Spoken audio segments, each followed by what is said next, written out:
안녕하십니까. 달빛마루 이야기. 오늘도 그 옛날의 마음을 전해드립니다. 어느 깊은 밤, 한 저승사자가 낡은 오두막 앞에 서 있습니다. 그의 이름은 만월이에요. 한때 저승의 냉철한 규율을 집행하던 사자였지만 지금은 인간 세상을 떠나지 못하는 존재가 되었지요. 만월의 눈앞에는 작은 오두막이 서 있어요. 세월의 흔적이 역력하지만 여전히 목련나무 아래 조용히 자리를 지키고 있는 오두막입니다. 그 지붕 위에는 정성스럽게 조각된 목련꽃 문양이 달빛 아래 은은하게 빛나고 있어요. 만월은 천천히 오두막에 다가가 문틀을 어루만집니다. 이 오두막이 제게 모든 것을 가르쳐 주었어요. 그의 목소리에는 깊은 그리움과 후회가 담겨 있습니다. 만월은 고개를 들어 하늘을 바라봅니다. 수많은 별이 반짝이는 밤하늘 아래 그는 오랜 세월 동안 이 자리를 지켜왔어요. 때는 1910년대 일제강점기가 막 시작되던 시절이었습니다. 한반도 중부 내륙의 작은 광산촌 마을이었지요. 희망보다 좌절이 더 많던 그 시절, 사람들은 척박한 광산에서 목숨을 걸고 일하거나 삭바느질로 근근히 살아가고 있었습니다. 일본인 감독관의 채찍 소리와 곡괭이 소리가 끊이지 않던 곳이었어요. 마을 사람들은 하루하루를 버티는 것만으로도 벅찬 나날을 보내고 있었지요. 그 마을에 덕삼이라는 남자가 살고 있었습니다. 마흔을 간 넘긴 그는 광산에서 돌을 나르는 짐꾼이었어요. 새벽부터 밤까지 무거운 돌을 지게에 지고 수십 번을 오르내리는 고된 일이었지요. 등은 굽었고 손은 굳은 살로 뒤덮여 있었습니다. 우직하고 성실했지만 마음속 진심을 표현하는 데는 늘 서툴렀던 사람이에요. 그에게는 세상에서 가장 소중한 아내, 분이가 있었습니다.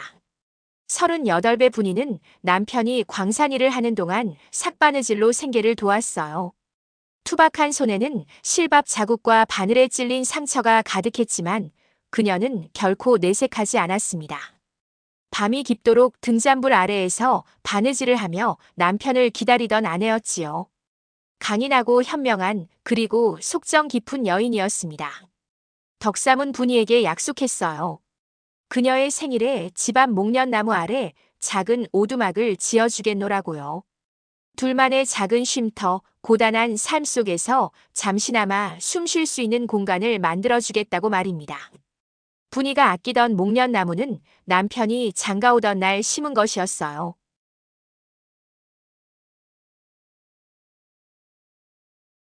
15년을 함께 자라온 나무였지요. 봄이면 하얀 꽃을 피워 분이에게 기쁨을 주던 나무였습니다. 하지만 덕삼은 알고 있었어요. 자신의 심장이 이미 오래 버티지 못할 것이라는 사실을요. 광산의 먼지와 과로로 그의 가슴은 점점 더 심하게 조여들고 있었습니다. 밤마다 숨이 막혀 잠을 이루지 못하는 날이 많았어요. 가끔은 피를 토하기도 했지요. 그래도 그는 분이 앞에서 아무렇지 않은 척했습니다. 걱정을 끼치고 싶지 않았기 때문이에요. 그리고 어느 비 오는 저녁이었습니다. 덕삼이 광산 일을 마치고 비틀거리며 집으로 돌아오는 길이었어요. 빗속에서 그의 발걸음은 무거웠고 숨소리는 거칠었지요. 갑자기 그의 앞에 한 사내가 나타났습니다. 검은 두루마기를 입고 갓을 깊이 눌러 쓴 사내였어요. 빗방울이 그의 옷에 닿지도 않았지요. 그는 저승사자 만월이었습니다. 만월은 차갑고 냉정한 목소리로 말했어요. 당신의 시간은 오늘 밤 자정까지입니다. 덕삼은 순간 온몸이 얼어붙는 것을 느꼈습니다. 하지만 그는 공포에 질리기보다는 깊은 후회가 밀려왔어요. 아내와의 약속을 지키지 못한다는 생각에 가슴이 무너져 내렸지요. 분이의 생일이 이제 일주일밖에 남지 않았는데 오두막은 아직 짓지도 못했습니다. 덕삼은 그 자리에서 무릎을 꿇었어요. 비에 흠뻑 젖은 채 흙바닥에 이마를 대고 간청했습니다. 7일만 허락해 주십시오. 아내의 생일이 일주일 뒤입니다. 아내와의 마지막 약속을 지키게 해 주십시오. 목련나무 아래 오두막을 짓겠다고 약속했습니다. 제 생의 마지막 미련을 마무리할 시간만 주십시오. 덕삼의 목소리는 떨렸지만 간절했어요. 만월은 수천 년 동안 수많은 인간의 죽음을 관리해온 저승사자였습니다. 그는 언제나 규율대로 정해진 시간에 정확하게 영혼을 거두어 갔지요. 단 한 번도 예외를 둔 적이 없었어요. 감정에 흔들리지 않는 것이 저승사자의 의무였습니다. 하지만 이날 밤 덕삼의 눈에서 흐르는 눈물을 보았을 때 만월은 흔들렸어요. 그 눈물 속에는 두려움이 아니라 아내에 대한 헌신과 진심이 담겨 있었습니다. 만월은 처음으로 규율을 어기는 선택을 했지요. 7일을 허락하겠습니다. 하지만 나는 당신의 곁에 머물며 지켜볼 것입니다. 그 말과 함께 만월은 덕삼에게 보이지 않는 그림자가 되었어요. 일주일입니다. 덕삼에게 주어진 마지막 7일간의 시간이었지요. 그 짧은 시간 동안 벌어진 일은 한 저승사자의 운명을 영원히 바꾸어 놓았습니다. 만월은 지금도 그 오두막 앞에 서서 기억해요. 인간의 진심이 무엇인지, 삶의 가치가 무엇인지, 그리고 사랑이 얼마나 강력한 약속인지를 말이에요. 그날 밤 만월이 내린 결정은 천년 저승의 규율을 깨뜨린 것이었습니다. 하지만 그는 후회하지 않았어요. 이것은 마지막 7일을 살아낸 한 남자의 이야기입니다. 그리고 그 곁에서 인간의 마음을 배운 저승사자의 이야기지요. 지금부터 여러분께 들려드리겠습니다. 목련나무 아래 피어난 영원한 사랑과 희생의 기록을요. 7일의 유예를 받은 다음 날 새벽이었습니다. 덕삼은 동이 트기도 전에 일어났어요. 평소보다 훨씬 이른 시각이었지요. 그는 조용히 집을 나서 목련나무 앞에 섰습니다. 아직 어둠이 가시지 않은 새벽 공기가 차가웠어요. 덕삼은 깊게 숨을 들이마셨습니다. 일주일, 7일간의 시간이에요. 그는 한순간도 허투루 쓸 수 없다는 것을 알고 있었지요. 만월은 보이지 않는 그림자가 되어 덕삼의 곁에 서 있었습니다. 저승사자는 팔짱을 낀 채 냉정하게 덕삼을 지켜보고 있었어요. 수천 년 동안 수많은 인간을 지켜봤지만 이렇게 규율을 어기고 한 인간의 곁에 머무른 것은 처음이었지요. 만월은 자신이 왜 이런 선택을 했는지 스스로도 의아했습니다. 덕삼은 목련나무 둘레를 천천히 걸으며 생각에 잠겼어요. 어디에 오두막을 세울지, 어떤 모양으로 지을지 고민하는 모습이었지요. 그의 손은 나무 껍질을 조심스럽게 어루만졌습니다. 15년을 함께한 나무였어요. 분이가 좋아할 곳이어야 해. 덕삼은 혼잣말로 중얼거렸습니다. 해가 떠오르기 시작했어요. 덕삼은 광산으로 가는 대신 마을 뒷산으로 향했습니다.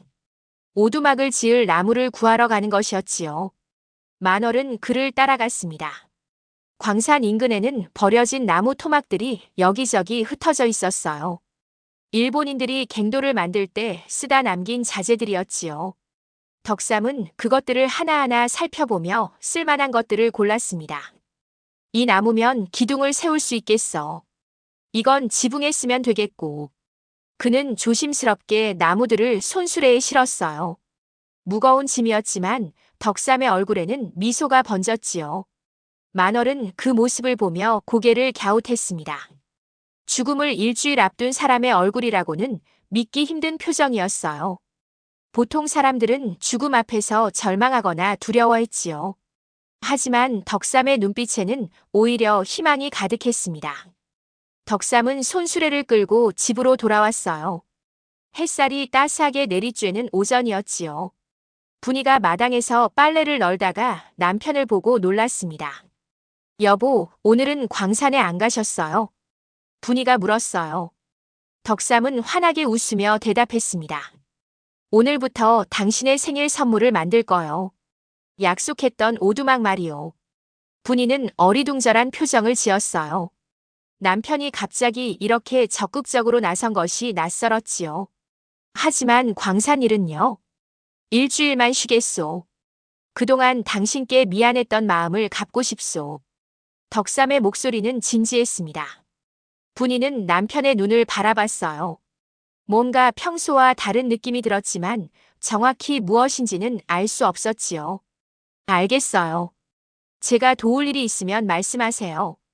분이는 조용히 고개를 끄덕였습니다. 덕삼은 곧바로 일을 시작했어요. 먼저 목련나무 곁에 오두막이 들어설 자리를 정했지요. 그리고 땅을 고르고 기초를 다지기 시작했습니다. 곡괭이로 땅을 파고 돌을 옮기고 흙을 다졌어요. 광산에서 하던 일과 비슷했지만 마음가짐은 전혀 달랐지요. 이번에는 누군가의 명령이 아니라 자신의 의지로 하는 일이었습니다. 사랑하는 아내를 위한 일이었어요. 땀이 비 오듯 쏟아졌지만 덕삼은 멈추지 않았습니다. 만월은 그림자 속에서 그 모습을 지켜봤어요. 오전 내내 그리고 오후 내내 덕삼은 쉬지 않고 일했지요. 저승사자는 덕삼의 움직임 하나하나를 관찰했습니다. 가끔 덕삼의 숨소리가 거칠어지고 얼굴이 창백해질 때가 있었어요. 심장이 무리하고 있다는 신호였지요. 하지만 덕삼은 잠시 숨을 고른 뒤 다시 일어나 일을 계속했습니다. 만월은 처음으로 의문이 들었어요. 왜 저렇게까지 하는 것인가? 죽음을 앞둔 인간이 왜 이토록 힘든 일을 자청하는지 이해할 수 없었지요. 편하게 남은 시간을 보내는 것이 더 낫지 않을까요? 하지만 덕삼은 달랐습니다. 그는 매 순간 최선을 다하고 있었어요. 해가 기울어갈 무렵 덕삼은 오두막의 기초를 완성했습니다. 4개의 기둥이 들어갈 자리가 만들어졌어요. 비록 작은 시작이었지만 덕삼에게는 큰 의미가 있는 첫걸음이었지요. 분이가 물동이를 들고 나왔습니다. 여보, 물 좀 드세요. 덕삼은 고맙다는 듯 웃으며 물을 받아 마셨어요. 그의 손은 흙과 땀으로 범벅이었지만 표정만은 밝았지요. 내일은 기둥을 세울 거요. 모레쯤이면 지붕 틀을 만들 수 있을 것 같소. 덕삼은 계획을 이야기했습니다. 분이는 남편의 열정에 놀라면서도 걱정스러운 마음이 들었어요. 너무 무리하지 마세요. 몸이 상할까 걱정이에요. 괜찮소. 이 일이 내게는 가장 중요한 일이요. 덕삼은 분이의 손을 꼭 잡았습니다. 그 순간 만월은 그들 사이에 흐르는 무언가를 느꼈어요. 말로 표현할 수 없는 따뜻한 기운이었지요. 저승사자는 수천 년 동안 인간의 죽음만을 다루어 왔습니다. 하지만 삶의 온기를 이렇게 가까이서 느껴본 적은 없었어요. 밤이 깊어갔습니다. 덕삼은 작은 등불 아래에서 무언가를 적고 있었어요. 내일 해야 할 일들을 정리하는 것이었지요. 일주일의 계획을 빈틈없이 세우고 있었습니다. 만월은 그 모습을 보며 생각에 잠겼어요. 이 인간은 절망하지 않는구나. 오히려 남은 시간을 최대한 채우려 하고 있어. 저승사자는 처음으로 자신의 결정이 옳았는지 의문을 품기 시작했습니다. 첫째 날이 지나갔어요. 덕삼의 7일 중 하루가 흘러간 것이지요. 하지만 그날 하루는 덕삼에게도 만월에게도 특별한 의미를 갖는 시작이었습니다. 둘째 날이 밝았습니다. 덕삼은 새벽부터 다시 일을 시작했어요. 어젯밤 계획한 대로 기둥을 세울 차례였지요. 그는 정성스럽게 다듬어둔 4개의 기둥을 하나씩 세웠습니다. 무거운 나무를 혼자 세우는 일은 쉽지 않았어요. 몇 번이나 기둥이 기울어지고 쓰러졌지요. 하지만 덕삼은 포기하지 않았습니다. 땀을 닦으며 또다시 시도했어요. 만월은 그 모습을 지켜보며 답답함을 느꼈습니다. 저승사자는 손만 뻗으면 기둥을 쉽게 세울 수 있었어요. 하지만 그는 인간 세상에 개입할 수 없었지요. 오전 내내 씨름한 끝에 덕삼은 4개의 기둥을 모두 세웠어요. 비록 조금 삐뚤어진 곳도 있었지만 든든하게 땅에 박혀 있었지요. 이제 틀이 잡혔어. 그가 혼잣말로 중얼거렸어요. 그때 마을 어귀에서 누군가 다가오는 소리가 들렸습니다. 광산에서 함께 일하던 동료 석쇠였어요. 덕삼이 형님, 일본인 감독관이 형님을 찾고 있어요. 무단으로 결근했다고 화가 잔뜩 났어요. 석쇠의 목소리에는 걱정이 묻어 있었지요. 덕삼은 잠시 망설였습니다. 하지만 그는 이미 결심한 터였지요. 석쇠, 내가 감독관께 사정을 말하고 오겠네. 덕삼은 옷을 털고 광산으로 향했어요. 만월도 그의 뒤를 따랐지요. 광산 입구에는 일본인 감독관이 서 있었습니다. 그의 얼굴은 분노로 일그러져 있었어요. 너 감히 허락도 없이 결근을 해. 덕삼은 정중하게 허리를 숙였어요. 죄송합니다. 일주일만 쉬게 해주십시오. 무슨 소리야? 당장 일터로 들어가. 감독관은 채찍을 번쩍 들어 올렸지요. 이번만큼은 양해를 부탁드립니다. 그의 목소리는 떨렸지만 단호했어요. 채찍이 덕삼의 등을 내리쳤습니다. 날카로운 통증이 퍼졌지만 그는 신음소리조차 내지 않았어요. 만월은 그 장면을 보며 주먹을 불끈 쥐었습니다. 저승사자에게는 감정이 없어야 했지만 이상하게도 분노가 치밀어 올랐지요. 다시는 나타나지 마.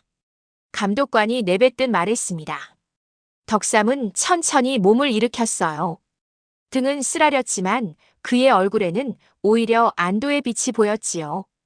이제 오두막 짓는 일에 집중할 수 있었으니까요. 덕삼은 집으로 돌아왔습니다. 분이가 남편의 등에 난 상처를 보고 놀라 소리쳤어요. 여보, 이게 어떻게 된 일이에요? 괜찮소. 별일 아니오. 덕삼은 태연하게 웃었지요. 광산 일을 그만두신 거예요. 일주일만 쉬는 거요.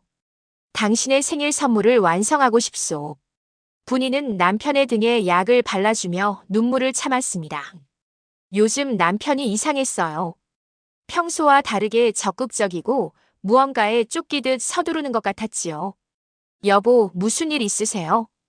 분이가 조심스럽게 물었어요. 덕삼은 아내의 손을 꼭 잡았습니다. 아무 일 없소. 다만 당신께 더 잘해드리고 싶을 뿐이요. 그의 목소리는 진심이었어요. 오후가 되자 덕삼은 다시 오두막 짓는 일을 시작했습니다. 기둥 위에 가로대를 얹는 작업이었어요. 혼자서는 힘든 일이었지만 덕삼은 끈기 있게 해냈지요. 만월은 여전히 그림자 속에서 지켜보고 있었습니다. 이 인간은 도대체 무엇 때문에 이토록 애쓰는가? 만월은 이해할 수 없었지요. 하지만 덕삼의 눈빛을 보면 그것이 단순한 오두막이 아니라는 것을 알 수 있었습니다. 그것은 사랑의 증표였어요. 해가 저물 무렵 마을의 한 노파가 찾아왔습니다. 덕삼아, 좀 도와줄 수 있겠니? 무슨 일이십니까, 할머니? 집 뒤에 장독대가 무너졌는데 내 힘으론 고칠 수가 없구나. 노파는 혼자 사는 홀몸 노인이었습니다. 덕삼은 망설이지 않고 대답했어요. 지금 가겠습니다. 그는 오두막 작업을 멈추고 노파의 집으로 향했지요. 만월은 덕삼을 따라가며 의아해했습니다. 죽음을 앞둔 자가 왜 남을 돕는가? 저승사자는 고개를 갸웃했어요. 덕삼은 노파의 집에서 무너진 장독대를 고쳤습니다. 무거운 돌을 들어 올리고 기울어진 독들을 바로 세웠어요. 땀이 흐르고 숨이 가빠졌지만 그는 끝까지 일을 마쳤지요. 고맙다, 덕삼아. 별 말씀을요. 이웃끼리 당연한 일이지요. 덕삼은 환하게 웃었어요. 만월은 그 모습을 보며 가슴 한쪽이 묘하게 뜨거워지는 것을 느꼈습니다. 덕삼이 집으로 돌아왔을 때는 이미 깊은 밤이었습니다. 분이가 걱정스러운 얼굴로 기다리고 있었어요. 여보, 몸이 안 좋으신데 왜 그렇게 무리하세요? 괜찮소. 도울 수 있을 때 도와야지요. 덕삼은 지친 몸을 의자에 앉혔습니다. 그날 밤 덕삼은 작은 등불 아래에서 무언가를 적고 있었습니다. 내일 해야 할 일들을 정리하는 것이었지요. 만월은 그 모습을 지켜보며 깊은 생각에 잠겼어요. 이틀 동안 덕삼을 관찰하면서 저승사자는 무언가 변화하고 있었습니다. 인간의 삶이란 것이 단순히 시간의 길이가 아니라는 것을 느끼기 시작했지요. 덕삼은 죽음을 앞두고도 다른 사람을 먼저 생각했습니다. 자신의 약속을 지키기 위해 고통을 감수했어요. 그리고 무엇보다 그는 사랑하는 사람을 위해 모든 것을 쏟아붓고 있었지요. 만월은 처음으로 깊은 의문을 품었습니다. 인간의 정의란 것이 이렇게 강한 것인가? 저승사자는 수천 년 동안 알지 못했던 진실을 깨닫기 시작했어요. 둘째 날이 저물어 갔습니다. 덕삼의 7일 중 이틀이 흘러갔지요. 셋째 날 아침이었습니다. 덕삼은 전날보다 더 일찍 일어났어요. 오두막의 지붕을 만들 차례였지요. 그는 모아둔 나무 판자들을 하나하나 살펴보며 크기를 재었습니다. 만월은 여전히 그의 곁을 지키고 있었어요. 덕삼이 지붕 틀을 만들기 시작했을 때였습니다. 무거운 나무를 들어 올리던 순간 갑자기 그의 얼굴이 창백해지더니 가슴을 움켜쥐었어요. 심장이 심하게 조이는 통증이었지요. 만월은 그 순간을 정확히 포착했습니다. 덕삼의 생명력이 조금씩 약해지고 있었어요. 아직은 안 돼. 덕삼은 이를 악물고 버텼습니다. 숨을 고른 뒤 그는 다시 일어나 작업을 계속했어요. 만월은 그 모습을 보며 묘한 감정에 사로잡혔습니다. 인간은 참으로 약한 존재였지만 그 약함 속에서 피어나는 의지는 그 어떤 것보다 강했지요. 오전 내내 덕삼은 지붕틀을 만들었습니다. 4개의 기둥 위에 가로대를 얹고 그 위에 석가래를 하나씩 놓았어요. 땀이 비 오듯 쏟아졌고 숨소리는 점점 더 거칠어졌지요. 해가 중천에 떴을 때 분이가 물동이를 들고 나왔습니다. 여보, 물 좀 드세요. 덕삼은 고맙다는 듯 웃으며 물을 받아 마셨어요. 분이는 남편의 얼굴을 자세히 들여다봤습니다. 안색이 사흘 전보다 훨씬 나빠 보였어요. 여보, 몸이 많이 안 좋으신 것 같아요. 의원에게 가보세요. 괜찮소. 조금만 더 하면 완성될 거요. 분이는 더 이상 말하지 못하고 걱정스러운 눈빛으로 남편을 바라볼 뿐이었지요. 오후가 되자 마을 안악들이 분이를 찾아왔습니다. 분이야, 덕삼이가 광산 일을 그만뒀다며? 일주일만 쉬는 거래요. 제 생일 선물로 오두막을 짓고 있어요. 그런데 왜 하필 지금? 생계는 어쩌려고? 안악들의 목소리에는 걱정이 섞여 있었어요. 분이는 제대로 대답하지 못했습니다. 남편이 무언가 큰 비밀을 감추고 있다는 확신이 들었지요. 저녁 무렵이 되어서야 덕삼은 지붕 틀을 완성했어요. 그는 비틀거리며 완성된 틀을 바라봤습니다. 이제 반은 왔어. 분이가 좋아할 거야. 덕삼의 얼굴에는 미소가 번졌어요. 만월은 그 미소를 보며 깊은 생각에 잠겼습니다. 죽음을 사흘 앞둔 사람의 얼굴이라고는 믿기 힘든 표정이었어요. 밤이 되어 저녁을 먹을 때였습니다. 분이가 정성껏 국밥을 끓여 상에 올렸어요. 덕삼은 아내의 얼굴을 자주 쳐다봤습니다. 분이 나와 함께한 15년이 행복했소. 갑작스러운 질문에 분이는 숟가락을 내려놓고 남편을 바라봤어요. 물론 행복했어요. 여보와 함께여서 행복했어요.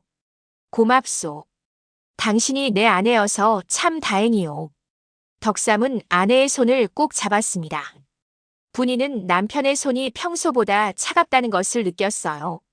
여보, 정말 무슨 일 있는 거죠? 분이의 목소리가 떨리며 눈물이 흘러내렸습니다. 아무 일 없소. 다만 당신께 고마운 마음을 전하고 싶었을 뿐이요. 그날 밤 분이는 잠을 이루지 못했습니다. 남편의 이상한 행동들이 머릿속을 떠나지 않았어요. 갑작스럽게 광산 일을 그만두고 서두르듯 오두막을 짓고 평소에 하지 않던 감사의 말들을 하는 것이 마치 무언가를 정리하는 사람처럼 보였지요. 넷째 날이 밝았습니다. 덕삼은 이른 새벽부터 이형을 엮기 시작했어요. 지붕을 덮을 이형을 만드는 작업이었지요. 만월은 그의 손놀림을 지켜봤습니다. 하나하나 정성스럽게 엮어가는 모습에서 진심이 느껴졌어요. 그때 마을 입구에서 소란이 일었습니다. 일본 헌병들이 마을에 들어온 것이었어요. 최근에 광산에서 도구를 훔쳐간 자가 있다.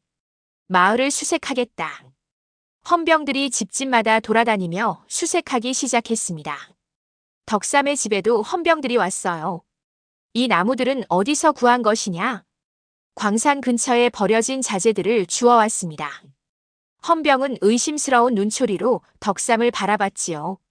한참을 노려보다가 돌아섰습니다. 의심스러우면 다시 온다. 위협적인 말을 남기고 헌병들은 떠났어요. 분이는 떨리는 손으로 남편의 팔을 잡았습니다. 여보, 이제 그만하세요. 혹시라도 큰일 날까 걱정돼요. 괜찮소. 나는 잘못한 것이 없소. 오후가 되자 덕삼은 다시 작업을 시작했습니다. 지붕에 이형을 얹기 시작했어요. 하지만 그의 손놀림은 전날보다 느렸습니다. 체력이 많이 떨어진 것이지요. 만월은 덕삼이 힘겹게 일하는 모습을 지켜봤습니다. 가끔 덕삼은 가슴을 짚으며 숨을 고르곤 했어요. 하지만 그는 멈추지 않았습니다. 해가 서산으로 기울 무렵 덕삼은 이형의 절반을 완성했어요. 내일이면 오두막이 완성될 것 같았지요. 그는 지친 몸으로 오두막 앞에 섰습니다. 이제 조금만 더. 분이의 생일까지는 꼭 완성해야 해. 덕삼의 목소리에는 간절함이 담겨 있었어요. 만월은 그 모습을 보며 가슴 한쪽이 뜨거워지는 것을 느꼈습니다. 저승사자에게는 없어야 할 감정이었지만 이제는 부정할 수 없었어요. 이 인간의 진심과 헌신이 만월의 마음을 움직이고 있었습니다. 밤이 깊어지자 덕삼은 작은 등불 아래에서 무언가를 적고 있었어요. 분이에게 남길 마지막 편지였습니다. 만약 오두막을 완성하기 전에 자신이 쓰러진다면 아내가 알아야 할 것들을 적는 것이었지요. 만월은 덕삼이 적는 글자 하나하나를 바라봤습니다. 그 글자들에는 아내를 향한 사랑과 미안함, 그리고 감사함이 가득했어요. 넷째 날이 저물어 갔습니다. 덕삼의 7일 중 나흘이 흘러갔지요. 남은 시간은 이제 사흘뿐이었습니다. 오두막은 거의 완성되어 가고 있었지만 덕삼의 몸은 점점 더 약해지고 있었어요. 만월은 조용히 중얼거렸습니다. 이 인간은 정말 끝까지 약속을 지키려 하는구나. 저승사자의 목소리에는 처음으로 존경이 담겨 있었습니다. 다섯째 날 새벽이었습니다.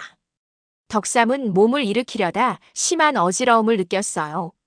가슴 한쪽이 쥐어짜듯 아팠지요. 하지만 그는 이를 악물고 일어났습니다. 오늘 안에 오두막을 완성해야 했으니까요. 만월은 덕삼의 생명력이 더욱 약해진 것을 느꼈습니다. 이틀, 아니 하루도 버티기 힘든 상태였어요.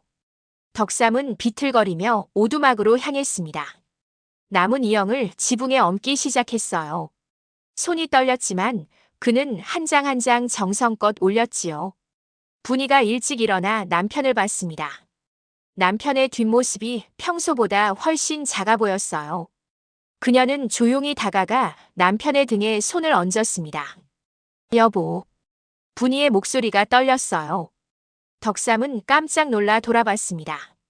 벌써 일어났소? 여보, 제게 숨기는 게 있죠? 분이가 조용히 물었습니다. 덕삼은 당황한 표정을 지었어요. 무슨 말이요? 알고 있어요. 여보의 몸이 많이 아프다는 거. 오래 버티지 못한다는 거. 분이의 눈에서 눈물이 흘러내렸습니다. 덕삼은 아무 말도 하지 못했어요. 언제부터 알았소? 한참 만에 덕삼이 물었습니다. 사실 작년부터 눈치챘어요. 여보가 밤마다 가슴을 움켜쥐고 신음하는 걸 봤어요. 피 묻은 손수건을 숨기는 것도 알았고요. 분이가 울먹이며 말했어요. 왜? 왜 말하지 않았소? 여보가 말하고 싶지 않아 하는 것 같아서요. 그래서 모르는 척했어요. 두 사람은 한참 동안 말없이 서 있었습니다. 만월은 그 장면을 지켜보며 놀랐어요.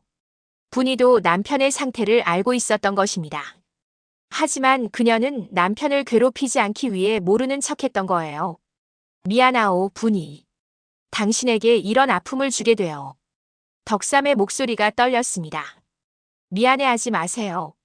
여보와 함께한 시간들이 모두 행복했어요. 분이가 남편을 꼭 안았습니다. 두 사람은 목련나무 아래에서 한참을 그렇게 서 있었어요. 만월은 그들의 모습을 보며 깊은 감동을 느꼈습니다. 이것이 인간의 사랑이구나. 서로의 아픔을 알면서도 상대를 위해 침묵하는 것. 그것이 진정한 사랑이었지요. 한참 후 덕삼이 조용히 말했습니다. 분이 이 목련나무 기억하오? 물론이죠. 여보가 장가오던 날 심은 나무잖아요. 그날 내가 당신을 처음 본 날을 아직도 기억하오. 덕삼이 회상에 잠겼습니다. 만월은 그 순간 덕삼의 기억 속으로 들어가는 듯한 느낌을 받았어요. 15년 전 한 봄날이었습니다. 젊은 덕삼은 중매로 분이를 처음 만났어요. 분이는 가난한 집안의 딸이었지만 눈빛만은 맑고 강했지요. 저는 그를 모릅니다. 하지만 부지런하고 성실합니다. 첫 만남에서 분이가 말했어요. 저도 가난한 광산 짐꾼일 뿐입니다. 하지만 당신을 평생 소중히 대하겠습니다. 덕삼이 진심으로 대답했지요. 혼례를 올린 날 덕삼은 작은 목련나무 묘목을 심었습니다. 이 나무가 자라는 만큼 우리 사랑도 자라길 바라오. 그렇게 15년이 흘렀습니다. 목련나무는 크게 자랐고 두 사람의 사랑도 깊어졌지요.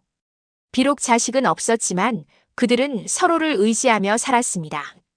가난했지만 행복했어요. 만월은 그 기억들을 보며 마음이 뜨거워졌습니다. 이 두 사람은 15년 내내 서로를 아끼고 사랑했던 거예요. 그래서 이 오두막을 목련나무 아래 짓고 싶었소.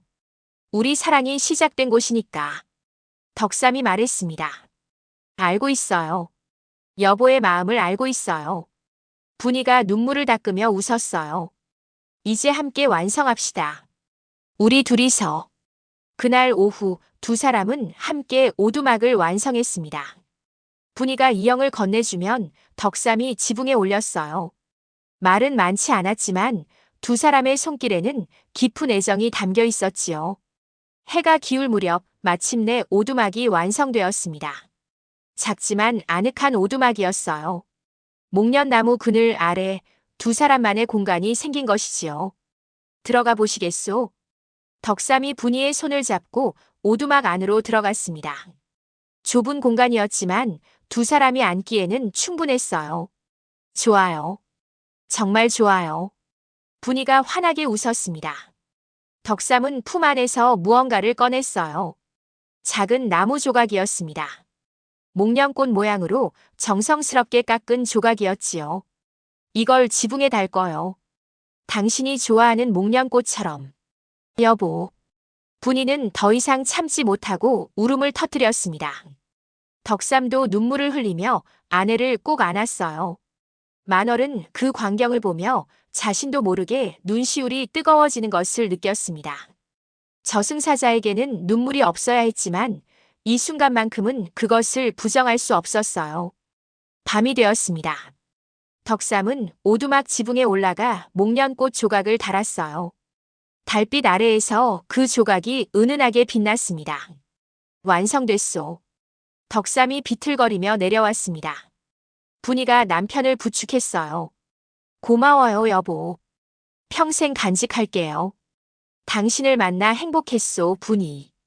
두 사람은 오두막 앞에서 목련나무를 바라봤습니다. 15년을 함께 자란 나무. 그리고 이제 완성된 오두막. 이것이 그들 사랑의 증표였습니다. 만월은 조용히 그들을 지켜봤어요. 이제야 저승사자는 깨달았습니다. 덕삼이 왜 그토록 이 오두막을 완성하려 했는지를. 그것은 단순한 생일 선물이 아니었어요.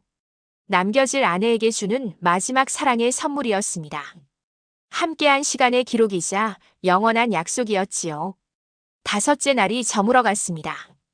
덕삼의 7일 중 닷새가 흘러갔어요. 남은 시간은 이제 이틀뿐이었습니다. 하지만 약속은 지켜졌습니다. 오두막은 완성되었고 목련나무 아래에서 그들의 사랑은 빛나고 있었어요. 만월은 이 광경을 가슴 깊이 새겼습니다. 그리고 처음으로 생각했어요. 나는 이들의 사랑을 지켜야 한다. 6째 날 새벽이었습니다. 덕삼은 깊은 잠에서 깨어나지 못했어요. 분이가 남편을 깨우려 했지만 그는 의식이 흐릿했지요. 여보, 정신 차리세요. 분이의 다급한 목소리에 덕삼이 겨우 눈을 떴습니다. 괜찮소. 조금 피곤할 뿐이요. 하지만 그의 얼굴은 죽은 사람처럼 창백했어요. 만월은 덕삼의 생명력이 거의 바닥났다는 것을 알았습니다. 오두막을 완성하느라 너무 무리한 탓이었지요. 분이는 급히 의원을 부르러 마을로 달려갔습니다. 만월은 홀로 남겨진 덕삼의 곁에 섰어요. 고맙소, 저승사자님. 갑자기 덕삼이 말했습니다. 만월은 깜짝 놀랐어요. 당신이 내 곁을 지켜준 것을 알고 있었소. 보이지는 않았지만 느낄 수 있었소. 덕삼이 희미하게 웃었습니다. 나는 곧 떠날 것이오.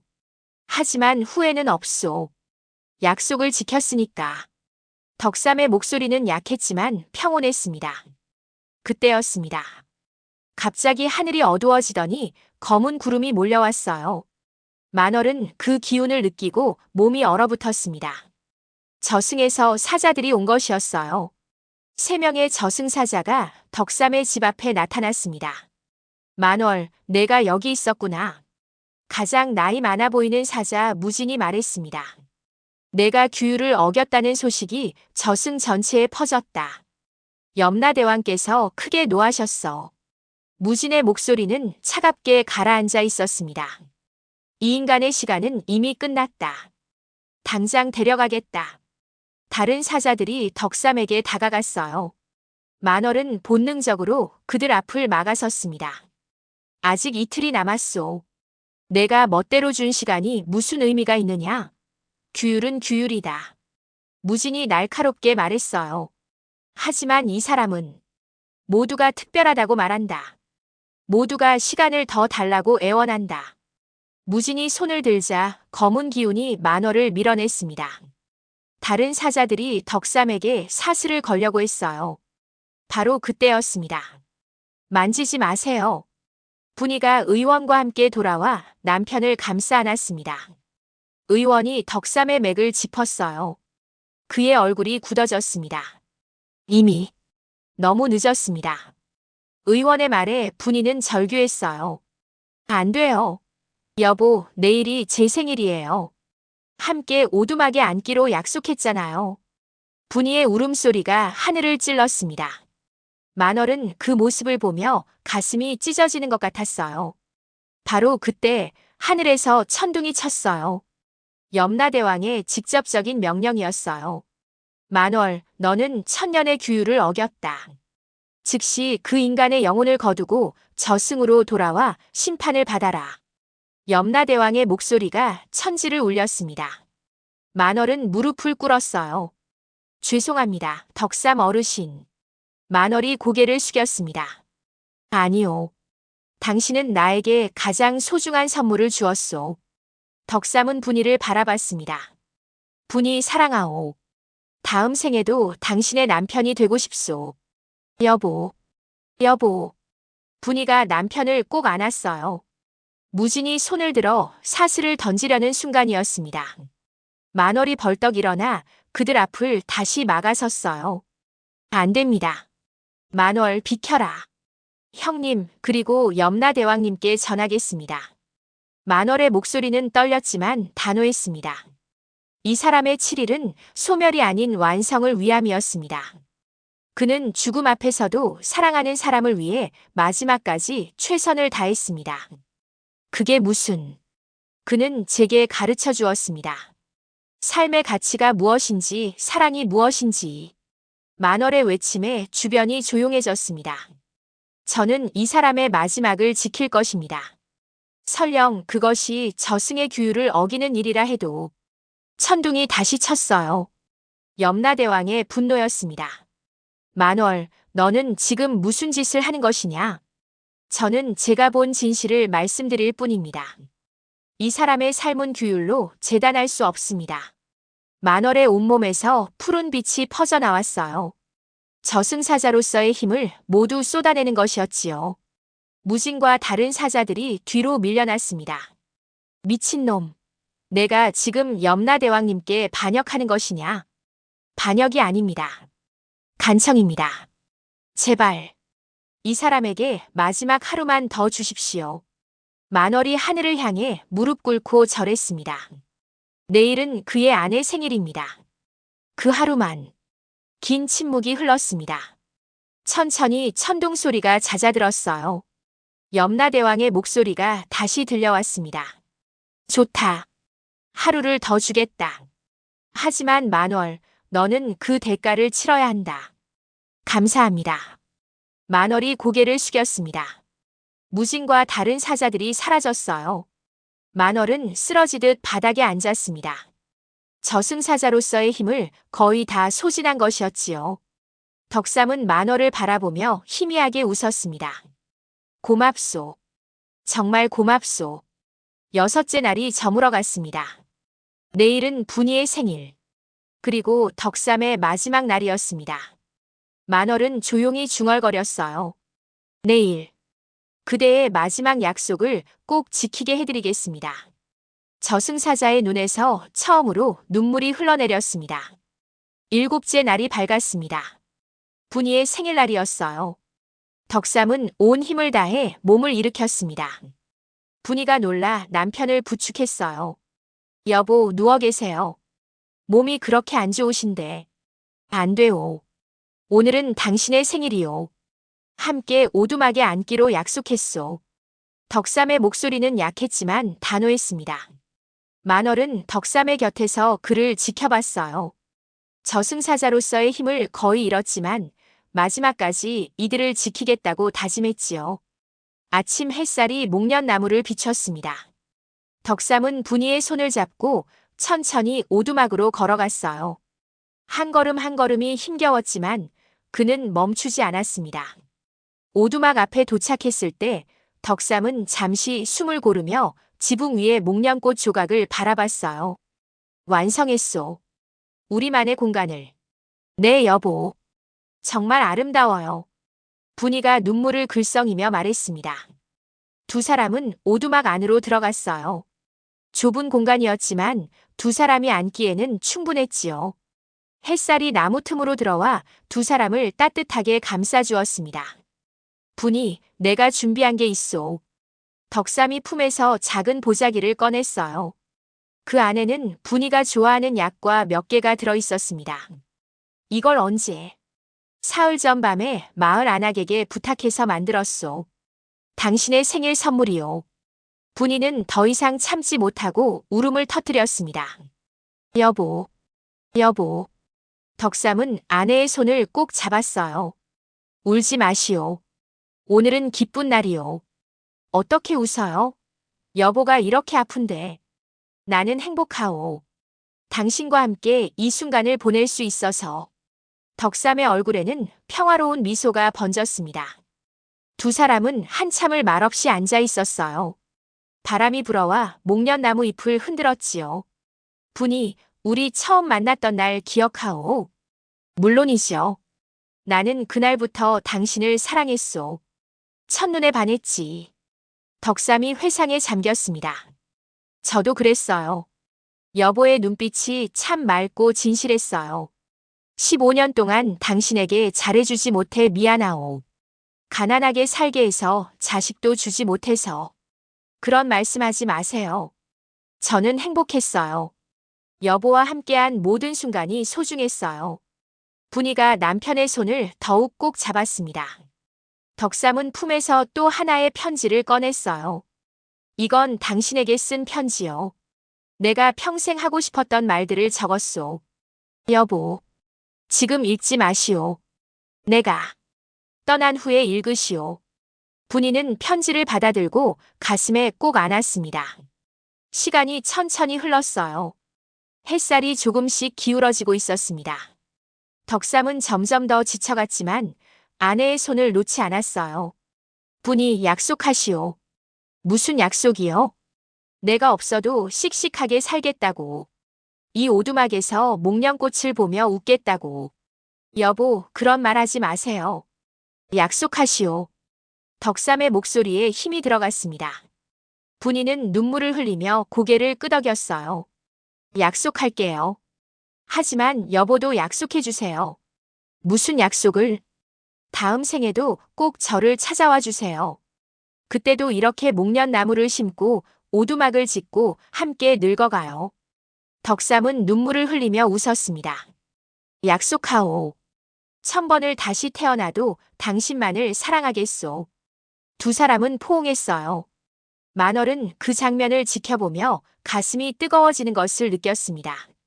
저승사자로서 수천 년을 살았지만 이보다 아름다운 사랑은 본 적이 없었어요. 해가 저물기 시작했습니다. 덕삼의 숨소리가 점점 약해졌어요. 분이, 목련꽃이, 참 아름답소. 네, 여보. 정말 아름다워요. 당신과 함께여서 행복했소. 덕삼의 눈이 천천히 감겼습니다.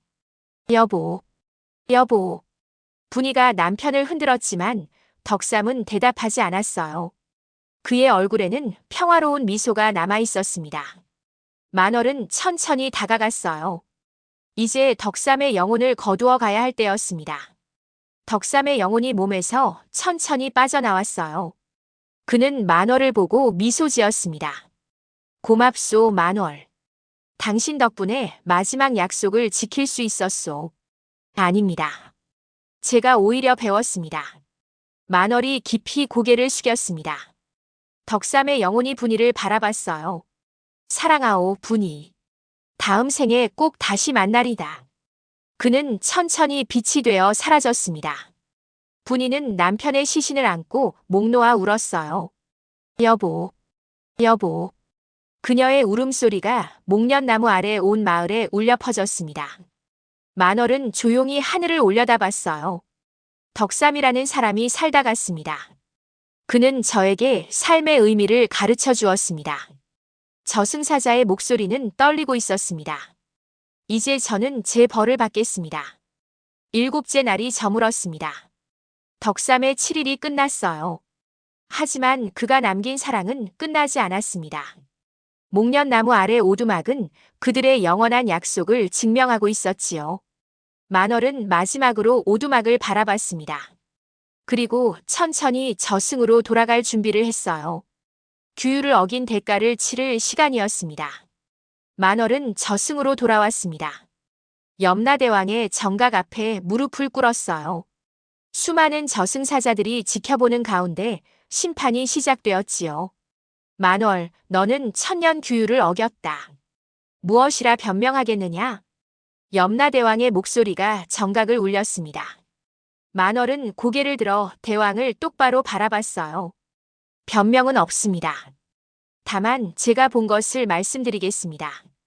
말해보거라. 저는 덕삼이라는 사람 곁에서 7일을 보냈습니다. 그는 죽음을 앞두고도 사랑하는 사람을 위해 마지막까지 약속을 지켰습니다. 만월의 목소리는 떨렸지만 진실했습니다. 그가 고통 속에서도 포기하지 않고 오두막을 짓는 모습을, 이웃을 돕는 모습을, 아내를 사랑하는 모습을 봤습니다. 그것이 규율을 어긴 이유가 되느냐? 아닙니다. 하지만 저는 그를 통해 배웠습니다. 삶이란 시간의 길이가 아니라 얼마나 진심으로 살았느냐가 중요하다는 것을. 정각이 조용해졌어요. 염라대왕은 한참을 만월을 바라봤습니다. 그래서 너는 규율을 어긴 것을 후회하지 않느냐? 후회하지 않습니다. 제가 그에게 준 7일은 그의 삶을 완성시켰습니다. 만월의 대답에 주변 사자들이 웅성거렸어요. 염라대왕은 천천히 입을 열었습니다. 만월, 너는 저승사자로서는 실격이다. 규율을 지키지 못한 자는 더 이상 영혼을 거둘 수 없다. 알고 있습니다. 하지만 내가 본 것이 거짓은 아니다. 인간의 진심은 때로 천년 규율보다 강하기도 하다. 염라대왕의 목소리가 부드러워졌습니다. 그러므로 나는 너에게 새로운 벌을 내린다. 만월은 조용히 고개를 숙였어요. 너는 다시 인간 세상으로 돌아갈 것이다. 저승사자의 신분도 힘도 모두 잃은 채로. 예. 그리고 영원히 인간들의 삶과 죽음을, 사랑과 이별을, 기쁨과 슬픔을 지켜볼 것이다. 관여할 수는 없되 목격해야 한다. 염라대왕이 손을 들자 만월의 몸에서 저승사자의 검은 기운이 빠져나갔어요. 이것이 너의 벌이자 내가 원하던 바이기도 하다. 인간의 진심을 영원히 배우거라. 감사합니다, 대왕님. 만월은 깊이 절했습니다. 빛이 만월을 감쌌어요. 그는 다시 인간 세상으로 돌아갔습니다. 세월이 흘렀습니다. 분이는 남편 덕삼이 남긴 오두막을 소중히 지켰어요. 매년 봄이면 목련꽃이 피었고 그녀는 오두막에 앉아 남편을 그리워했지요. 덕삼이 남긴 편지를 읽고 또 읽으며 그와의 추억을 간직했습니다. 여보, 저 잘 살고 있어요. 약속대로 씩씩하게 살고 있어요. 분이는 목련나무에 대고 말하곤 했습니다. 다음 생에 꼭 다시 만나요. 그때도 이렇게 목련나무를 심고 함께 늙어가요. 마을 사람들은 분이의 이야기를 듣고 감동했어요. 그 오두막은 사랑의 오두막이라 불리게 되었지요. 사람들은 그곳을 찾아와 덕삼과 분이의 이야기를 기억했습니다. 만월은 보이지 않는 존재가 되어 그 오두막 곁을 지켰어요. 그는 분이가 홀로 늙어가는 모습을 지켜봤습니다. 때로는 가슴이 아팠지만 그는 개입할 수 없었어요. 다만 지켜볼 뿐이었지요. 수십 년이 흘렀습니다. 분이도 늙어백발이 되었어요. 그녀는 여전히 매년 봄 오두막에 앉아 목련꽃을 바라봤습니다. 어느 봄날 분이가 오두막에 앉아 있을 때였어요. 갑자기 그녀의 앞에 빛이 나타났습니다. 덕삼의 모습이었어요. 분이, 여보. 분이는 놀라 일어섰습니다. 약속대로 왔소. 당신을 데리러. 덕삼이 손을 내밀었어요. 분이는 눈물을 흘리며 남편의 손을 잡았습니다. 기다렸어요, 여보. 오래 기다렸어요. 고생 많았소. 이제 함께 가시다. 두 사람은 빗속으로 사라졌어요. 만월은 그 장면을 보며 미소 지었습니다. 약속을 지키셨군요, 덕삼 어르신. 오두막은 여전히 그 자리에 남았어요. 목련나무도 매년 봄이면 꽃을 피웠지요. 마을 사람들은 그곳을 대대손손 보존했습니다. 덕삼과 분이의 사랑 이야기는 전설이 되어 전해졌어요. 만월은 오두막 곁을 떠나지 않았습니다. 그는 영원한 목격자가 되어 그곳을 지켰어요. 세월이 흘러 시대가 바뀌어도 그는 그 자리에 있었지요. 새로운 사람들이 찾아와 사랑을 약속하고 이별을 슬퍼하고 삶을 살아가는 모습을 지켜봤습니다. 그리고 그는 덕삼에게 배운 것을 기억했어요. 삶은 길이가 아니라 깊이라는 것. 사랑은 말이 아니라 행동이라는 것. 약속은 지키기 위해 존재한다는 것. 어느 밤 만월은 목련나무 아래에 섰습니다. 달빛이 오두막을 비추고 있었어요. 덕삼 어르신, 분이 할머니 감사합니다. 저에게 삶의 의미를 가르쳐 주셔서. 만월의 목소리가 바람에 실려 퍼졌습니다. 목련꽃 향기가 은은하게 흘렀어요. 그것은 덕삼과 분이의 대답 같았지요. 만월은 영원히 그곳을 지킬 것입니다. 인간의 사랑을, 진심을, 그리고 아름다운 약속들을 목격하며 이것이 그의 벌이자 축복이었어요. 목련나무 아래 작은 오두막. 그곳에는 영원한 사랑의 이야기가 남아 있습니다. 그리고 그 이야기를 지키는 보이지 않는 목격자가 있지요. 7일간의 소망. 그것은 한 남자의 마지막 약속이었고 한 저승사자의 깨달음이었으며 영원히 전해질 사랑의 기록이었습니다. 목련꽃은 오늘도 피어납니다. 그 아래 오두막에서는 여전히 사랑의 속삭임이 들리는 듯합니다. 그리고 만월은 미소 지으며 그 모든 것을 지켜봅니다. 영원히. 지금까지 제 이야기를 들려주셔서 감사합니다. 다음번에는 좀 더 재미있는 이야기로 찾아뵙겠습니다. 안녕히 계십시오.